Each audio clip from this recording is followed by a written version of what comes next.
I always wanted to be in the military. I have a lot of military family, but I'll be the first Army officer in my family. My dad is a 12-year retired Marine. He served in Baghdad. He was a tank gunner. One uncle, he's a CSM, a retired CSM. I have a cousin of mine. She's a recruiter. She was a recruiter for 13 years. A way that I'd like to live up to the inspiration for my younger cousins and younger siblings is I know that the younger ones are going to want to serve, and I'd just like to set the example and show them that, we've reached CSM in our family. You can be the highest enlisted rank.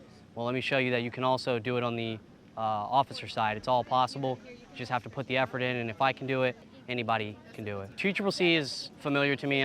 We had to do it as enlisted. It's not an option. It's not an option. So I was familiar with a few of the tasks. It was good to get a refresher. CST does it just a teeny bit different, but I feel like it's more straightforward this time around. I'm glad we didn't have to deal with the NPAs on each other because I was dreading that, but there was just a mannequin, so this wasn't so bad. I was definitely pushing it hard for drag the Skedco. I'm not a large guy, so the Skedco's dude is heavier than me, and we're going uphill, so that was definitely rough, but I passed, first time go. In my head, I'm just thinking I need to breathe. I need to not freak out, just keep my heart rate as steady as I can, keep my mind focused, and I'll be able to continue to push through and don't stop driving. When I feel that quit engine start up, I gotta turn that quit engine off and push through. So CCC has actually been kind of fun so far. When we did the 9-line medevac over there, we'd actually been practicing it the night before during our CTO time and stuff like that.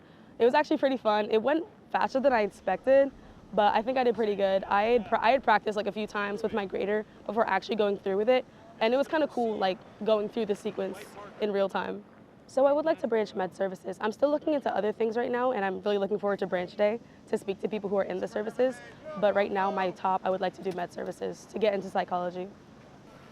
I'm currently a psychology major, and then ROTC gives me a minor in military science. But then I figured, why not take it a step further and kind of do it in the military? I've always had like a passion for people who serve, and I always wondered like how come they don't always get the help that they need. People usually look at like the physical side when it comes to like needing care, so like nurses or doctors and stuff like that. But not many people pay attention to like the mental side of things. They think that because you can't see it, it's not there. So I wanted to address that in our service, and that's why I'm a psychology major. And I figured, why not go the officer route? Why not take it a step further? Because as an officer, you can do more things. You can make more regulations. You can speak in the rooms that most like enlisted might not be able to speak in.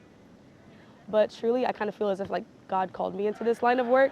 I would very much like to help people. I really believe I can make a difference in this line of work. Although most people wouldn't think that, I truly believe like something can come out of me being here, and I'm ready to put forward that work to do so.